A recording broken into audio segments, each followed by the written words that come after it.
Gut, genau. Ganz geradeaus, Lara. Hier auf mich zu. Nicht hinter Anna her. Geradeaus. Genau, richtig so. Oh, schön. Hände tief, Anna. Gut, so. Schön mitschwingen. Ruhiges Tempo, Anna. Lara abkürzen, wo es geht, ne? So, genau. Anfang, Schlangenlinie durch die Bahn, 3 Bögen. So, jetzt wieder dran denken, worüber wir gerade gesprochen haben, ne?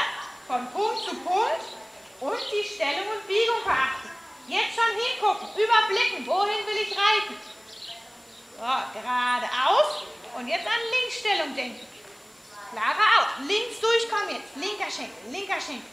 So, jawohl, treibt durch.